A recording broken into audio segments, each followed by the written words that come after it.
Alright, what's going on, guys? We're back on the level 1 account today. Again, just got 5,400 trophies. We're now top 30 in the world. Just keep on climbing up here. I guess by the end of the season, we might even be able to hit like top 15, top 10 maybe. But yeah, I think first place is definitely pretty unreasonable at this point, since a few people have already gotten to 5,500, and that's where the level 1 level dependent matchmaking ends, so you can get paired up with level 13s once you're at 5,500. Supposedly that's what it's like supposed to be, but even if you're not at 5,500, if you're within 30 or 40 trophies from there, so like 54, 60 and up, you can still get placed in with max level players. Like, I'm not sure even how anyone got to 5,500. Maybe they're the max level person they faced just like gave up, like disconnected, or saw that they were level 1, just like let them have the win or something. Not sure exactly how anyone was able to get that again, but yeah, that pretty much rules out getting like first in the world for me. Yeah, anyway, we had some really great wins today. Went on a pretty good win streak towards the end of my ladder pushing today, and then we got a mega lightning chest as well. I went on a Royale API to see if I was going to get any chests, and sure enough, I had a Mega Lightning in 3 matches, so I went and did some 2v2 to get that. So I'll have to open that in a future video, but anyway, let's find the first one here. We'll go over. Yeah, this dude was only a 5,200 at the time I faced him, but he's actually like really good. He must have just been tilting at the time. He'd gotten 54-45, which is obviously higher than I've ever been. So pretty skilled opponent right here. He was actually using Princess, which I found a bit odd. You see it occasionally, but just not that much. It's not like that bad. There's just like a lot of cards better than it. But if you have Princess and you don't have like any other better legendaries to replace it with, yeah, it's definitely a fine card to use. So he goes Princess in the back. I go Magic Archer in the back. Typically like the best starting play. I mean, for him, Princess in the back would be a decent starting play, but like for most people, just Bandit at the bridge or log the tower is like usually the best play. Or I'll like zap the tower if I have like Bandit as like my next card in cycle, just to like cycle to it. Yeah, other than that, you like don't ever want to like Fisherman in the back, or because I could just like drag something towards it if your opponent played into it, and that could go badly. But you don't want to play any cards over like 3 elixir as your starting play. It's like Ice Wizard in the back, I guess, would be fine for this dude as well. Yeah, like logging the tower is always fine. But yeah, anyway, we forced this dude into a pretty awkward situation. Right off the bat, they're having his Mega Knight on our side of the tower and just being able to counter it with our own Mega Knight. But then, yeah, Fisherman, I've lost so many games to it. I've realized just how broken it is over the past few days. Like, we would have for sure like taken tower quicker there and had a better counter push, but nope, Fisherman is just in range of pulling the E-Wiz away and still gets a lot of damage on our tower. So yeah, the Fisherman on level 1 accounts definitely gets a lot more than 3 elixir worth of value. So especially against like really good players earlier in the day that I would get matched with, if they had Fisherman, like they would most always be able to beat me. But this dude, I mean, I guess he was already kind of tilting and stuff, and we played this pretty well in my opinion. Like right here, you're gonna see me like kind of choke that. I didn't see that he had the Inferno Dragon down in time before I placed my Mega Knight, so he completely was able to take that tower. Looked as though he might even 3-crown me right here. Just kept spamming in, but this is where a lot of like inexperienced players might make a lot of mistakes, like trying to over defend that. But no, we just like let him take the tower. If you like see like that, you know it's inevitable that he's gonna take the tower. And then we noticed that he way overspent there, so we were able to just Mega Knight in the pocket, knowing that he had no more tanks left, and Lumberjack at the bridge going for the King Tower. He especially would not have 2 tanks in cycle to be able to defend both of those, and the Lumberjack was able to end up 3-crowning him. So yeah, a really important takeaway from that is just always have good damage control when you know the opponent's going to take your tower. Because unlike on like mid ladder or top ladder, I guess, like on your main account, going down a tower does not like matter the most and on level 1, as long as you have like a good bit of time left in the match, because it's only like what 1,400 HP. So Just think of it more like that rather than as like a whole tower gone. So like he can definitely always still come back from that. So anyway, yeah, especially since we already had one of his towers down. So anyway, this dude is like really aggressive for some reason. Goes Nightwish and Lumberjack at the bridge first play. Not really sure what he's expecting since everyone has like Mega Knight in their deck as a level 1, especially this trophy range. Everyone has Mega Knight in their deck. Yeah, he also had Mirror, which I've not seen in a super long time. It's pretty good if you're just starting out, you don't have enough legendaries, like especially right after you get like Mega Knight or something, and you don't have a whole lot of like support cards. Maybe you just have like E-Wiz or Magic Archer or something. Having a Mirror in there to like mirror your support cards is always like pretty good. But yeah, for level 1 versus level 1 matchmaking, like this high up, Mirror is definitely not the best card. But it did actually end up working out for him with like he was able to like mirror his Nightwitch and stuff and get a good bit of value from that, you'll see. But yeah, anyway, we have both of his towers down pretty low here right off the bat.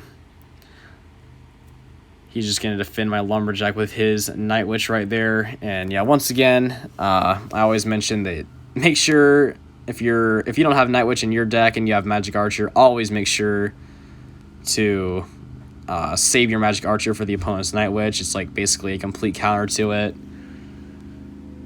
If they drop Nightwitch in the back, just drop your Magic Archer in the back, same lane, and it'll completely counter all the bats and the Nightwitch itself. So right here, he had a pretty good Skarmy there, blocking my Inferno Dragon from walking onto his Mega Knight. But we still have a full HP Inferno Dragon and Magic Archer going towards his tower. He plays an E-Wiz there, but is getting splashed on by the Magic Archer. Put a Bandit in front of there. We know he doesn't have Skarmy anymore or Mega Knight, so able to take tower pretty well there. And also you saw that I Mega Knight. You might be wondering why I Mega Knighted on that Lumberjack there that was about to take my tower. Well, I knew that he didn't have any spells in his deck, so even if he did, it would take 2 logs to kill an 88 HP tower, since log only does like 72 when it's level 9.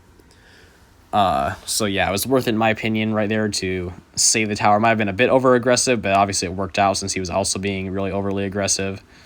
So right there, he does end up taking my tower. I kind of had a mistake there going Magic Archer in the left lane opposed to the right. I should have just let him like take the tower there and focus on defending the right side.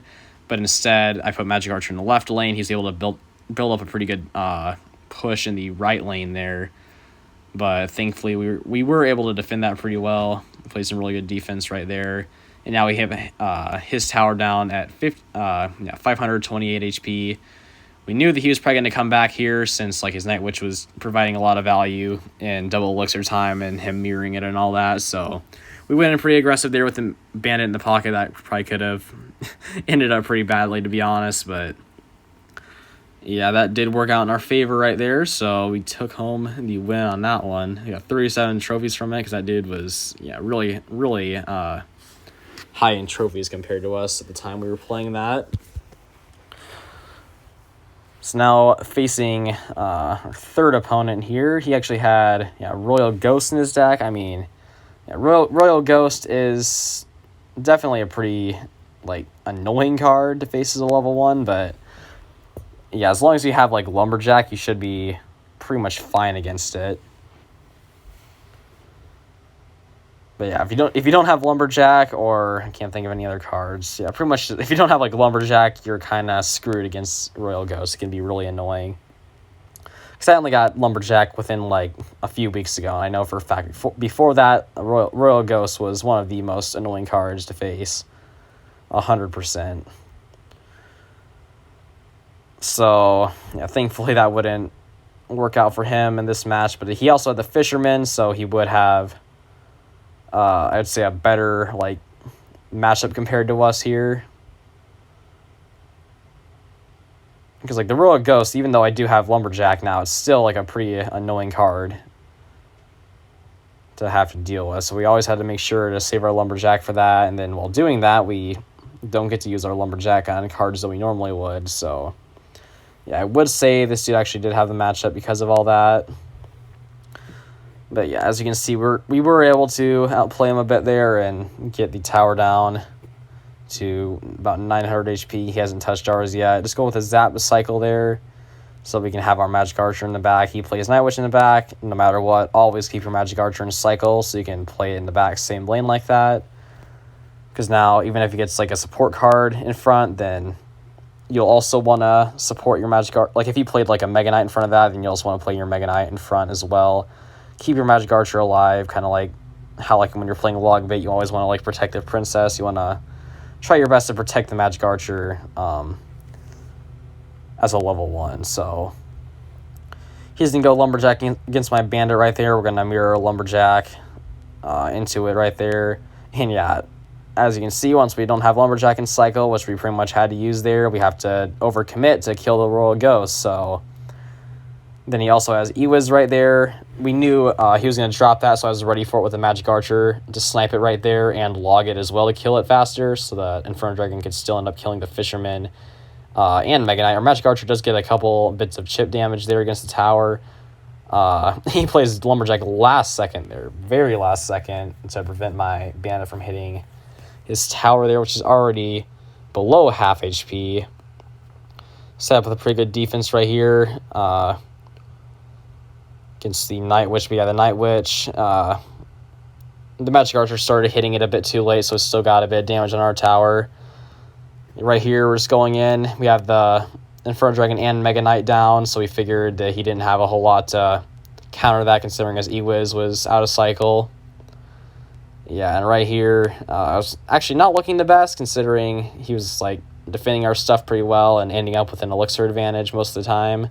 But right here, like, we were kind of screwed right here if that E-Wiz didn't stun the Fisherman. But thankfully it did, and because of that, we were pretty much, like, at least given a pretty good break there. It might have been a whole different match if that interaction didn't happen right there. Because I just felt like at that point he was, like, really getting, like, defending our stuff and coming out with an elixir advantage a lot. So right here as well, if that Magic Archer was 1 inch to the right there, that would be a whole different story of how this game ended, but he didn't quite get it lined up right. His Fisherman grabs the Lumberjack, and the Mega Knight jumps onto the tower right before the Fisherman can pull it, and we had a massive elixir advantage built up on our side there. We get 36 trophies from that match. Alright, and then hopping into the final match here against this dude, he actually had Ice Wizard in his deck, as well as Skarmy, and yeah, it's going to be my matchup if the opponent has Skarmy, because I obviously have Zap, so I can just Bandit at the bridge, Lumberjack at the bridge. They'll play Skarmy. Before they know I have Zap, I'll Zap it, and that's just a really good start for me most of the time when my opponent has Skarmy. So yeah, definitely my matchup in this one, but still, this dude is obviously pretty good, considering he was like at 5,400 as well, so not like 100-0 or anything, just my matchup by a little bit. So right here, he's going to play his Bandit against my Bandit. Always a real good play to do that. As long as you make sure that your Bandit is going to charge onto their Bandit, it's always going to be a pretty good play. They just cancel each other out. And then you can just set up for the next play. So he's going to go Night Witch to defend my Lumberjack right there.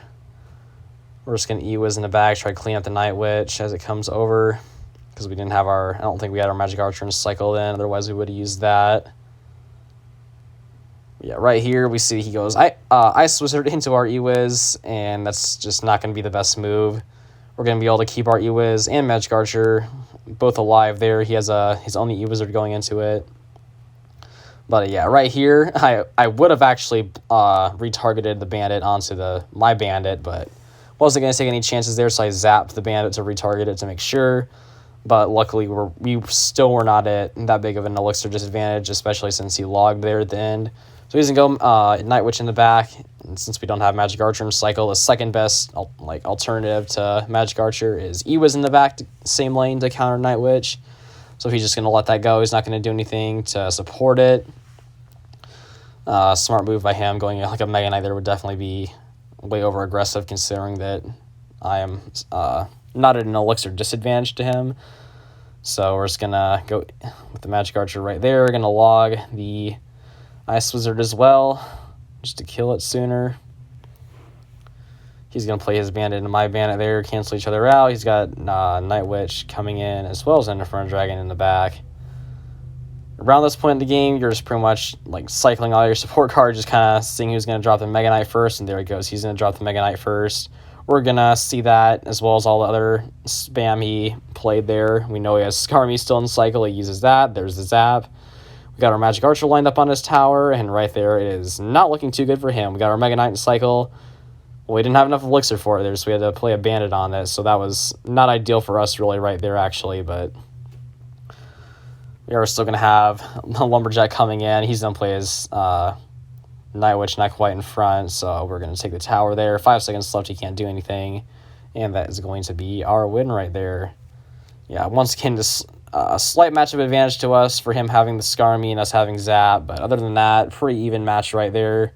I would definitely say we outplayed him pretty well, and that's what got us to 5,400. So, yeah, anyway, guys, we'll be opening this big old Mega Lightning chest in next video or something, and until then, we'll be seeing ya.